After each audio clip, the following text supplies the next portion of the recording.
Hello and welcome to the October episode of Charging Status, the EV-focused podcast brought to you from The Interface. As always, I'm joined by my co-host Jim Starling. How are you doing, Jim? Hi, Alex. I'm doing well, thanks. How are you? Not too bad, thank you. We met up last week. Was it last? No, it's a few weeks ago. At SMMT Drive Day. We drove some quite interesting cars actually. So that was that was down in Basingstoke, or up in Basingstoke for you, as I should say. Yeah. So that was a pretty cool day. We drove some pretty cool cars. So Yeah, that was really cool. I didn't actually drive that much in the end. I was sort of there more to speak to people and stuff. But yeah, it's really good. yeah, definitely. We had a ride in that BMW i7. Which, Oh, man. yeah, Yeah, I mean, I hope to be able to get one of those for a review at some point. But to give you the sort of 10-second to 15-second review, it's basically a big air mattress with wheels on, and it's 150 grand. I remember reading the spec sheet in the car. I was like, what? There's like 30 grand of options on this car. So 34 grand of options on Yeah. it. But what Ridiculous. a thing. Oh, my Lord. Yeah, I was a very, very happy man driving that. The only thing that slightly took the edge of it is that I had you sitting next to me. Otherwise, it would have been just perfection. likewise, it was the only thing that took the edge off it was you driving. So Yeah, yeah. I had to go in. There was a massive queue. So just for some context, there wasn't many cars there. Not really compared to things we've been to before, but there was a massive queue for the Abarth 500e. I think I was just sat waiting for an hour for that car because that was my goal for that day. That's an impressive thing. I can, a lot of the opinions that people have on that car, like the noise is ridiculous, but for me, the noise helped the engagement of the car a little bit. So I felt that was really, really impressive. Very nice to drive, very, very fun. So I thought that was quite impressive. I think as well, if you didn't like the noise, you can turn it off, can't you? Yeah, you just go into the settings and turn it off. The only thing you Yeah. have to do is you have to park, put the car handbrake up, and then go into the settings to turn it off. But you do it once, and Right. you don't like it, and that's it. So Yeah, absolutely. Yeah, it's not the end of the world, is it? no, not really. I didn't drive that. Obviously, I've spent quite a lot of time in the Fiat 500e, and I just wasn't as desperate to drive the Abarth version as some others. Obviously, we both you drove and I sat alongside you in the MG4 X Power. That was quite lively, was it not? Yeah, I thought that was. The MG4 standard car was the first car I reviewed on the Interface channel, and some of the bits on it wasn't too impressed with. But the MG4 X Power, they seem to have put the level of build quality up. So for me, I think they've stepped up a little bit in terms of the quality of it, and yeah, that was mega. I think it's got like nearly 450 horsepower. I have to put the exact figures on screen. It's in the show notes as well, but that was absolutely rapid. It was so Really, really grippy fun. in the corners as well, wasn't it? It was very, very nice. Yeah, 100%. The only thing that confused me slightly with that is that you were driving an MG4 and you didn't crash it. Yeah. So yeah, I mean, it's a first time for everything, I guess. Sorry, I don't mean to bring that up again, Alex. I know it's a sore point. No, it's all right. And then by myself, I drove the Peugeot E2008. I've got mixed feelings about that. I don't know.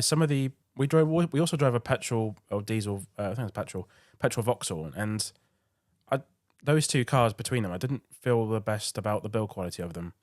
Like the Vauxhall had some bits of the trim wheel falling apart, and the Peugeot, everything, all the buttons felt really small. I don't know if it's I have never driven a Peugeot before that, but I don't know. Some of the buttons felt really small, and the screen resolution, a lot of the text was really small. I don't know. I don't know if that's a common thing with Peugeots, but it felt very numb, the driving experience as well. Yeah, I mean, we both went out in that Astra as well, didn't we? The Astra Touring. Yeah. And again, like the build quality, it just, especially when you look at the price of the car, Yeah. it was very plastic, very, very average. And it doesn't sort of fit with the price tag, unfortunately. No. I think Stellantis need to up their game with some of their current offerings. Yeah. But I did think, even though Abarth and Fiat are part of Stellantis, the Abarth build quality was really impressive. Yeah. I found anyway. A lot of the materials they used were quite nice. So, pretty good. Yeah. Yeah, I'll just have a quick chat about what we've been driving. So, I had last week, it went back on Monday, I had the Genesis GV60, the Sport Plus. I think the exact same car that you had as well, GV60 Fun. Yeah. Oh, what a car. Yeah. It's absolutely incredible. I drove it down to London to go and use one of those new charging stations. The entire time I drove it, I did not see another Genesis on the road. So it got a lot of attention. Yeah. I don't know if you found that as well. Everyone just kept glancing at it and looking at it. So Yeah, any time you drive a Genesis, people stare at it, and I think I've mentioned it in a couple of the Genesis reviews I've had, but yeah, it doesn't happen quite so much now as it used to. But certainly the first time I had a Genesis for review, I'd spend my whole time either on my drive, just talking to some passerby who would say either, "What is it? Is it an Aston Martin or is it Bentley?" Or you literally go to the shop, like go to Sainsbury's or something. You get out of the car and there's not only one, sometimes multiple people that want to stop and ask you what the car is, wow. which is great. You know, it's a really great thing that the car's actually, you know, demanding a bit of attention from the public, but it also shows that people still don't know what Genesis is as a brand over here. Yeah. Obviously, it's been around in the US for longer and it's much more established. I think people are getting more used to it now. I think people are seeing them on the road occasionally, but they deserve to be seen on the road far more often because they do produce some absolutely fantastic cars. Yeah, I was blown away with how much stuff on that car was like just tech I've not come across before. Like for example, the just if you're driving for an hour, every single hour if you're driving, it will start to massage your seat to give you like so it says lower back it says lower back resolution or something along those lines, just to make you more comfortable when you're driving, and just the air purification system and all the things that happen by itself. The charging speed is just incredible as well. So they've done a really good job with that car. Did you set up the facial recognition thing to get in and out of the car?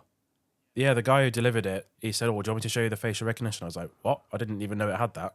So we did that. Yeah. I'd never got it to work though.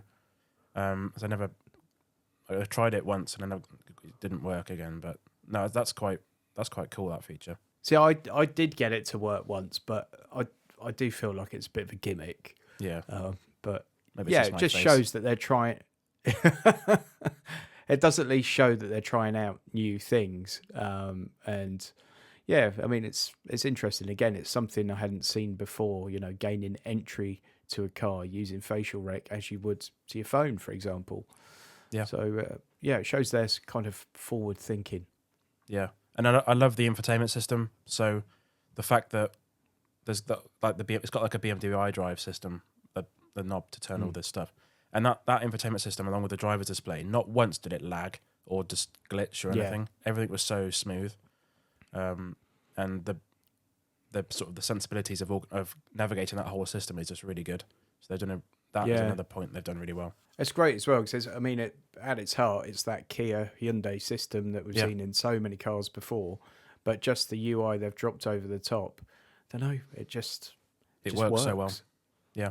And also the amount of customization you've got. So you can, most cars, you've got whatever the car is set to do, you just can't change it. But you can customize all the little star buttons, the dot buttons. You can say what things happen when in certain situations. I'm absolutely blown away. Really good.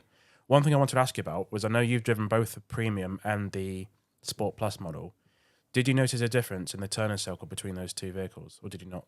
To be honest, there's about a year gap in between them, probably. So if I did, it's, you know what I'm like. If I've slept, I've forgotten everything that's happened prior to that. So not especially that I recall.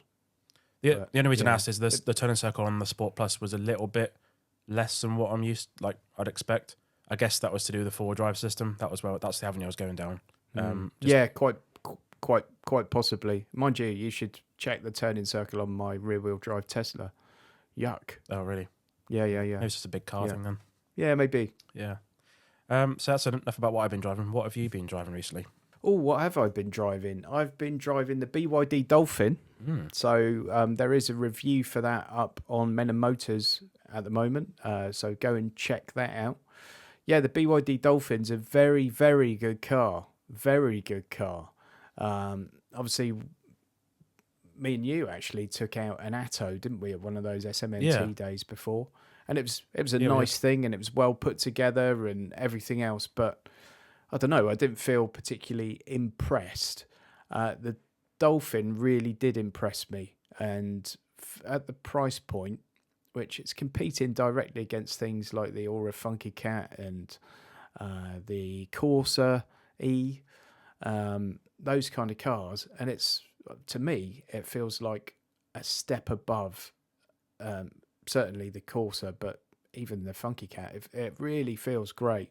That's really good. Very cool interior. Yeah, you've got that amazing sort of iPad-like screen that you can rotate at the touch of a button. Really a nice thing. The only thing that let it down a bit is that it was quite noisy out on the motorway, noisier than you would expect. Obviously not engine noise, because there's not one, but it's not that well insulated from the outside world.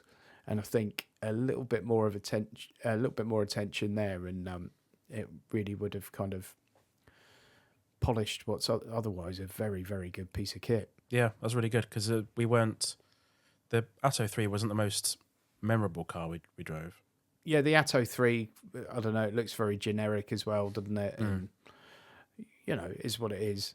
The other car I've had that just went back Monday, I think, was the Nissan Aria. And review for that is out on my channel now, definitely not Guru, so go and check that one out. In short, on that one, I thought that was a great car, to be honest. Lots to like about it. Yeah, really a lot to like about it. It had the deepest shag pile carpet on the mats that I think I've ever seen in a vehicle. Not that that's really a measure of how good a car is or not. The thing that I didn't like about it is the price point, because I think the review model I had was about 47 grand. And I mean, that puts it up against the Tesla Model Y. And not in a million years would I buy that Nissan Aria over a Tesla Model Y. To me, it feels like it should be £8,000 less than it is to be competing with things like the Model Y and the Enyaq, because it does have a smaller boot. It doesn't have the most amazing range in the world. I have heard conflicting reports about how realistic that range is in the real world. I must admit, during my time with that particular car, it performed really well. I was getting something like 4 miles per kilowatt hour. So I didn't think that was too bad at all in a car of its size. But, there's a lot of competition in that sector. And I feel like Nissan either needs to somehow try a bit harder or come out with a more realistic price for it. But as a proof of concept as to where Nissan are possibly heading, it's great, and it feels a lot more premium than anything else Nissan I've driven in a long time. That's great. Yeah, I don't know if you've seen it. There's an interesting couple that are driving a Nissan Aria that's been modified by Arctic Trucks. They're driving it pole to pole essentially. So they're driving it from the North Pole to the South Pole. I think they're currently in South America somewhere. So interesting thing that I've seen recently. Yeah, that looks really cool. Cool. Before we get started on the news, you're going to Los Angeles, aren't you, at some point? I am. Yeah, in middle of November. So Men and Motors have asked me to go over to LA and cover the LA Auto Show for them. So there'll be lots of videos coming to the Men and Motors channel, all about the LA Auto Show, and hopefully in next month's episode we can sort of preview some of the things that I might be seeing there and reporting on there. I would guess by then there'll be a bit of a schedule out, and we'll get some teasers as to what's going to be on show. So that's massively exciting. I'll also be going to the Peterson Museum and doing some video footage there. And then on my channel, there's going to be sort of a behind-the-scenes road trip kind of thing, because after I've been to LA we're going to head up to Vegas. We're going to actually get there the day after the F1 race has happened. So it will be quite good to see perhaps some carnage on the strip left over from the F1. Hopefully not too much crazy traffic, because obviously they've got to, I guess, immediately take the grandstands down and all that kind of stuff. So I hope it's fairly trouble-free once we get there.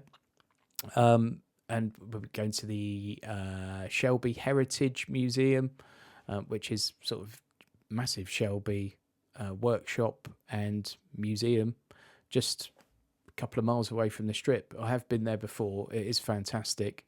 So yeah, lots of video content will come from that trip. I'm massively excited about it. I'm taking a friend of mine who's going to be the cameraman for the trip. So yeah, keep your eyes peeled on Men and Motors and on my channel, and hopefully exciting things to come. Folks, just a polite reminder before we continue with the podcast, it would be great if you could leave a review wherever it is that you listen to this podcast. Or indeed, if it's on YouTube, please leave a comment, please subscribe, please give it a thumbs up. If you're using a podcast app, again, reviews really help, followers really help, and we really need to spread the word. So please tell a friend and share on your social media. Enough of the shameless self-promotion. Let's crack on with the rest of the podcast. The first story we've got is the 2030 ICE ban pushed back to 2035. Now, you covered this in a video on the Definitely Not a Guru channel. This came, I think this was announced last month. It was the fact that Rishi Sunak had announced that they're going to delay the push to fully electric vehicles just back by 5 years. So at the moment, well, before the announcement, it was going to be 2030 that it was going to be hybrid vehicles that had to be sold from then on. It's now just being pushed back by 5 years. What's your sort of take on that decision? I guess it's been done to try and win votes, because a lot of people are still very, very anti-EV, and obviously that's only being fueled by all the nonsense in the press. Yep. But I don't think it will actually change anything, if I'm being perfectly honest, because most of the manufacturers are not going to be manufacturing ICE cars after that date. And if they do, can you imagine how much the tax is going to be on them, and how much tax is going to be on the fuel, etc.? You know, so I just honestly don't think it's going to make a blind bit of difference. I saw that actually last month in September, the sales of EVs to private buyers had actually dropped, and lots of news outlets are running with, oh, the sales to private buyers have dropped because of this ban being pushed back. Again, utter nonsense. To me, it's just lazy journalism, and it's just a quick way of getting out a story that they think is going to attract clicks. I think so much of the nonsense that's out there now is just clickbait drivel. But I mean, is it the date, the month it gets announced, the sales figures drop, and it's because of that? I mean, it's rot. There's a lot of that negative stuff. Well, especially today as we're recording. I think the Luton. There's a car park at Luton Airport that caught fire, and there was a lot of stories. The fact that this was caused by an EV, but apparently it was just a Range Rover, but like an old Range Rover. Yeah. I mean, it was obvious it was going to be an EV. Yeah. No, it's that. I bet that electric 1984 electric Range Rover caused it. Yeah, definitely. Yeah. It definitely wouldn't have had. Petrol's not combustible, is it? So. And then there was some stuff. I saw a video from Bourne Nyland. He apparently one of his videos that he was just doing one of his usual rain tests of an Atto 3, and then the sun took it completely the wrong way and took screenshots. Actually, downloaded his video, re-uploaded it to the website, so it wasn't even on a YouTube link at all, and took it like, oh, this EV ran out of charge. And also Nicola from Electrifying, one of her videos got the same thing. It screenshotted, downloaded, re-uploaded to the Sun, and just said, oh, this EV is really cheap. But that was a Dolphin, and she said she loved the car. So I don't know. That was quite funny as well, because Ginny Buckley posted up, because she's obviously CEO, isn't she, of Electrifying? Yeah. And she sort of posted the excerpt from the YouTube sort of user agreement, almost as a bit of a legal challenge, and they just withdrew it straight away. But again, it's just clickbait. You know, these news outlets now, and some of the newspaper websites are the worst for it. Whether they're printing facts or not, or publishing fact, is the last thing they're actually interested in. It's about getting clicks. Yeah, it's disgraceful, really. So, Mm. yeah. On the topic of the 2030 ban, as soon as that news was announced, it was going to be delayed. Nissan just said, "Well, we're going to stop selling cars in Europe from 2030 anyway. Stop selling combustion cars." They just said they're already marching ahead with that, with the deadline change, or the previous deadline. Sorry. So yeah, as you said, manufacturers have still got those deadlines in place, and they'll still just continue with them. It seems like anyway. Well, the thing I was thinking with that is, in relative to the entire world, the UK is still quite a small market, and we are one of few markets that has right-hand drive. So why the hell would manufacturers go to all the effort and cost to manufacture vehicles specifically for us if we got a different deadline change? You know what I mean? Exactly. And I think, again, there's so much that you read about this where the press are trying to make the story different. It's kind of electric cars will be the only thing allowed. Petrol and diesel cars will be banned. It's nonsense. New petrol and diesel cars won't be allowed to be sold, but however many hundreds of thousands are already on the road will still be allowed to be there. You just might be taxed up the wazoo if you want to continue to drive them. But yeah, there's so much noise around it, so much nonsense about it, and I think really the government's pushed this back to try and appeal to some of that and win some votes. Okay, the next story is a bit more positive. I think we reported I think we talked about it on my podcast a little while ago. So when the new Mini electric was announced, there was some hoo-ha about the Cowley factory down in Oxford that wouldn't be used for those electric vehicles because the factory wasn't ready. So what they were going to do is produce them in China, and then keep producing the new Mini, but the petrol versions here.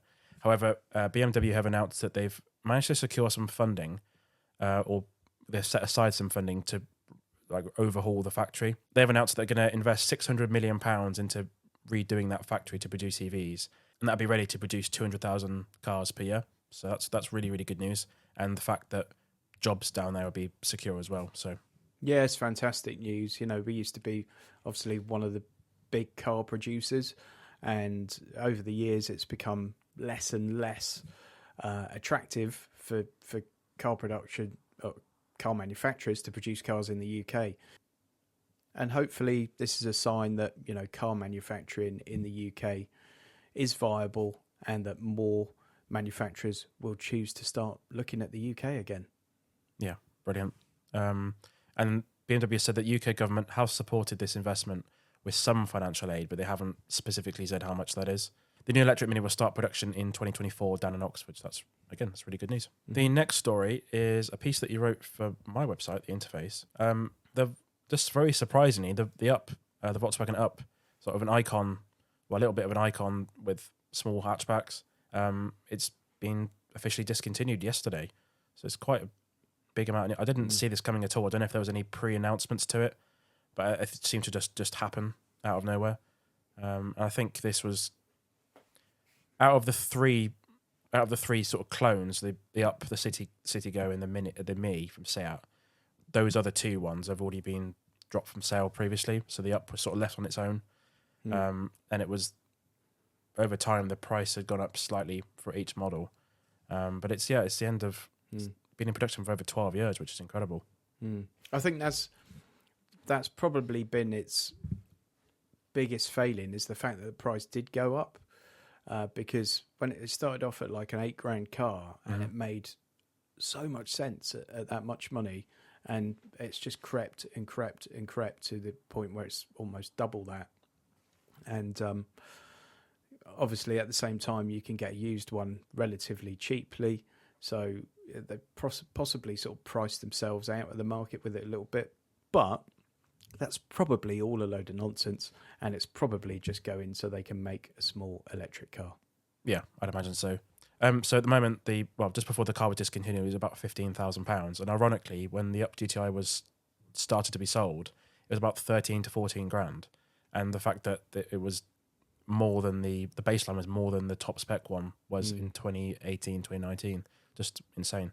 Yeah, it's bananas. And how much was the E-Up? The E-Up was... Or the Yorkshire, as some people call it. Yeah, I think it was just over 20 grand.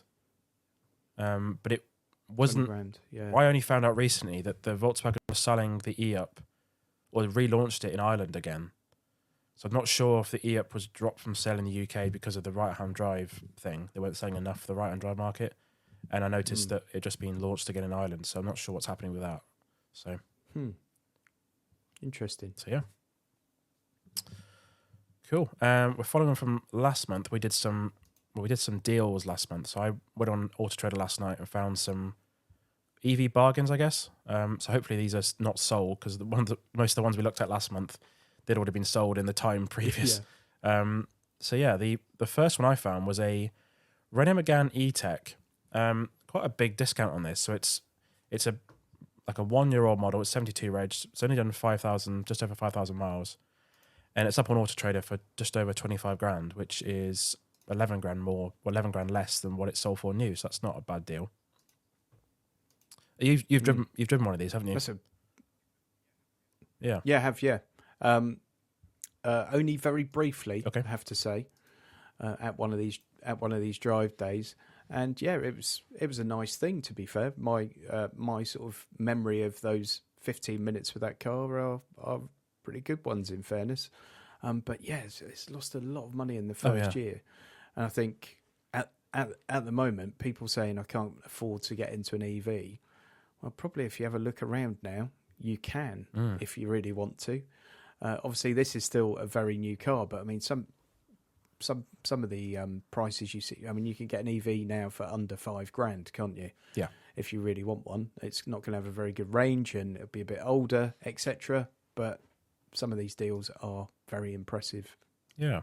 The next one I found was I've heard about the Corsa being really cheap used, but I didn't even know it was this cheap. So I found a Vauxhall Corsa E, so not the brand new one, because that's only just been launched, but the first generation one. So it's a 2020 model, end of 2020. It's only done 36,000 miles, which isn't too many at all, really. And it's just over 12 grand.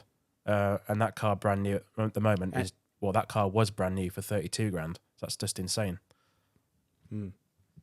And the new one's 36 or something. Yeah.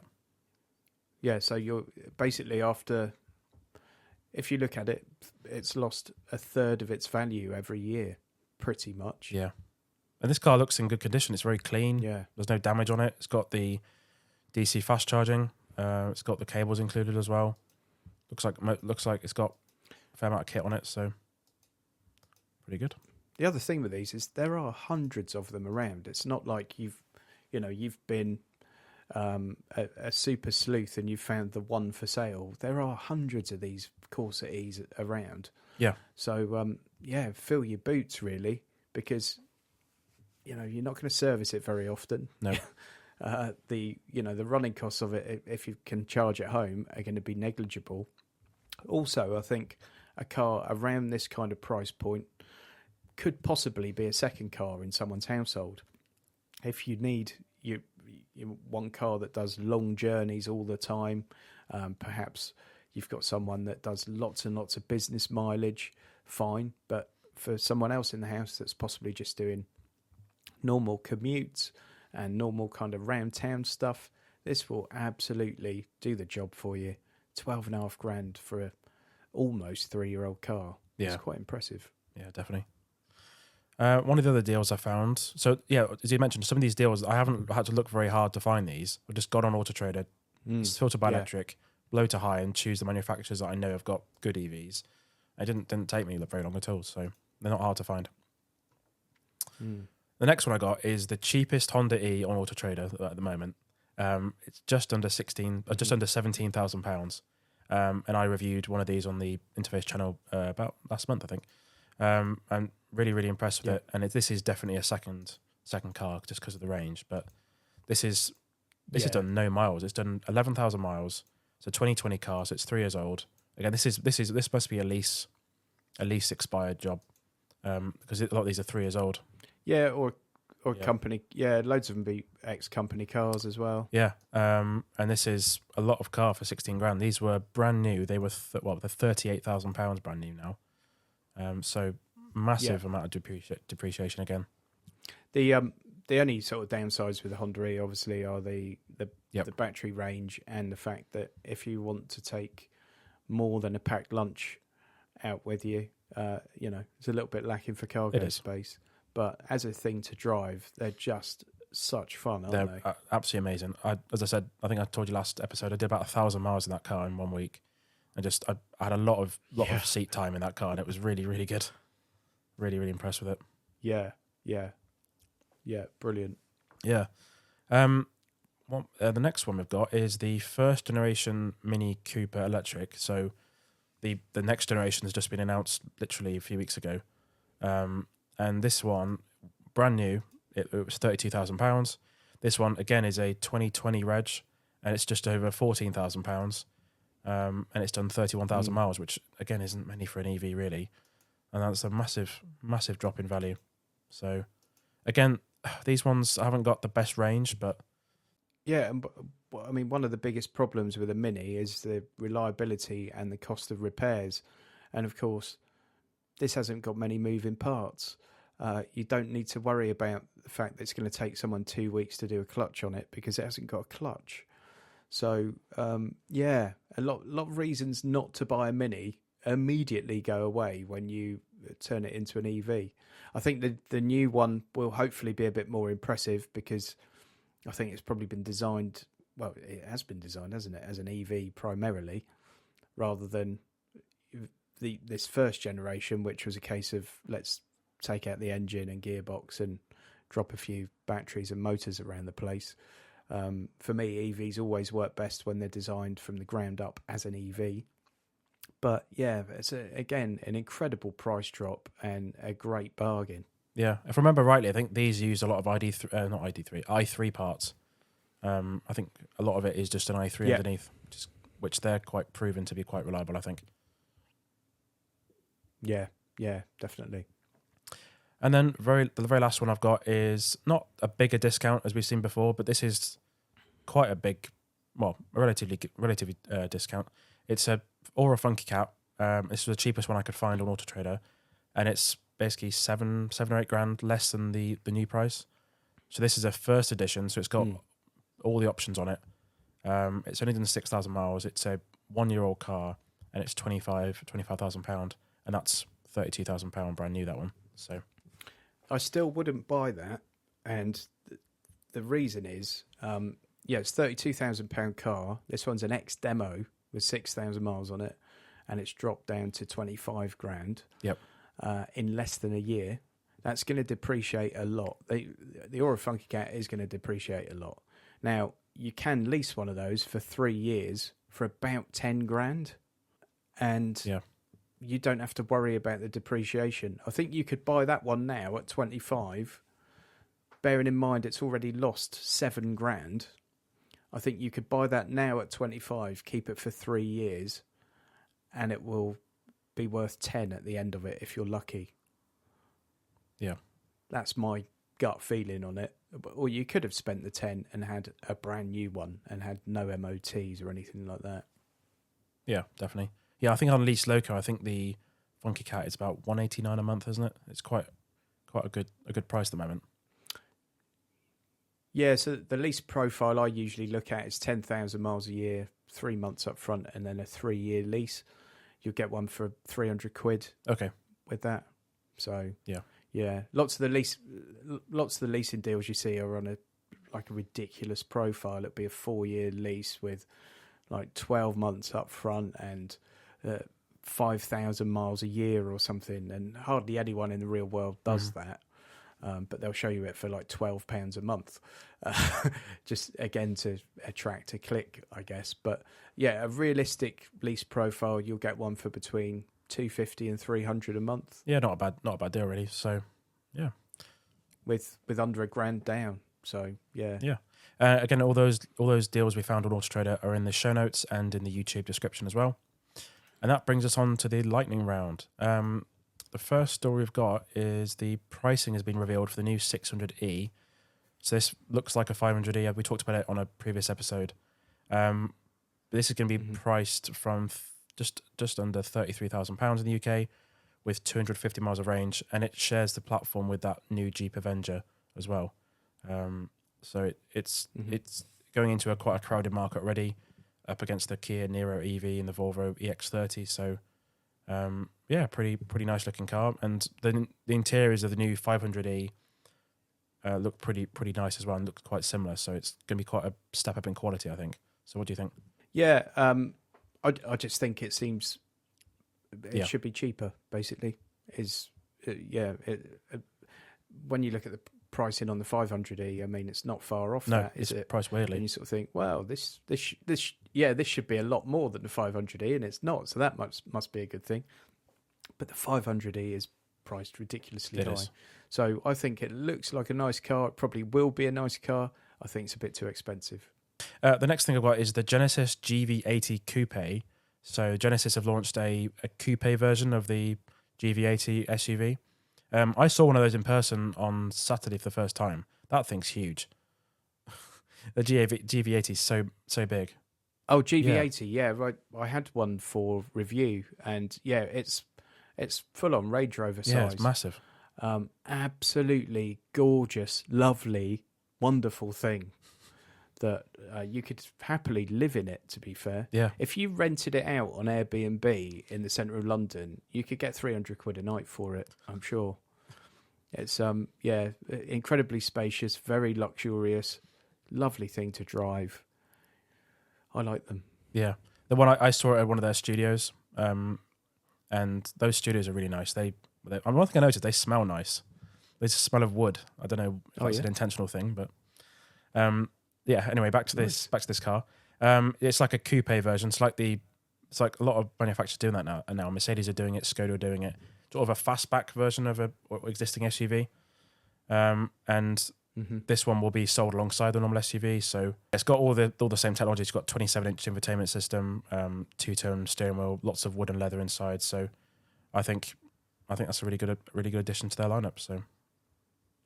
Is there going to be an electric version of this, or they haven't said? So it's going to have.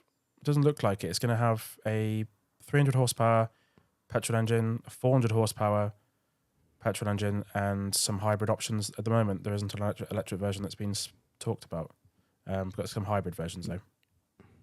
Yeah, it's bound to come though. I think with a vehicle of that size and weight as well, it's fairly easy to get some batteries involved. So hopefully they use it to make a really good size EV SUV. Yeah.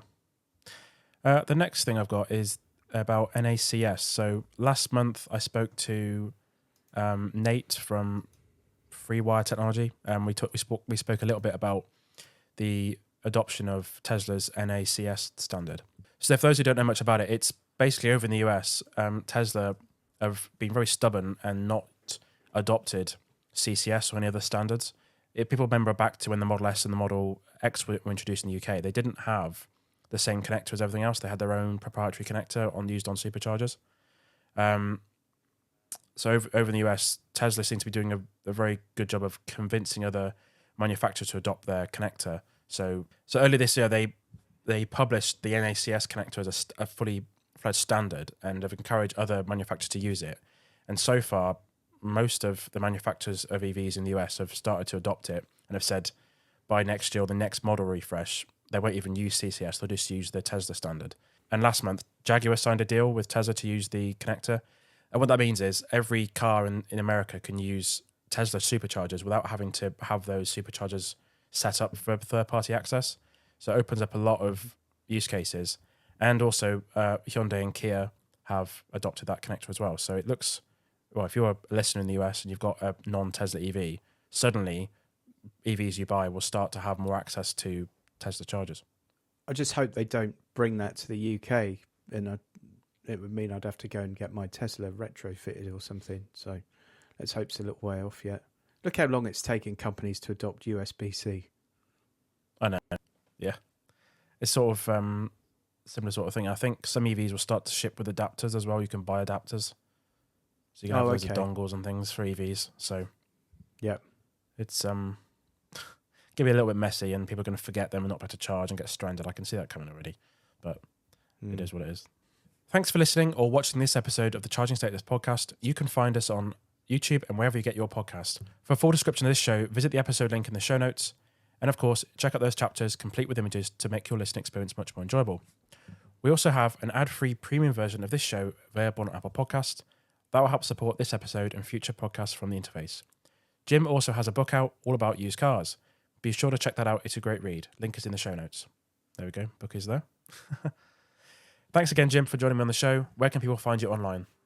The easiest place is to go to my website. It's notaguru.co.uk, and all my links to everywhere are right there. Fantastic. You can find the interface at theinterface.uk, and links are in the show notes. Thanks, everyone, and we'll see you again next time.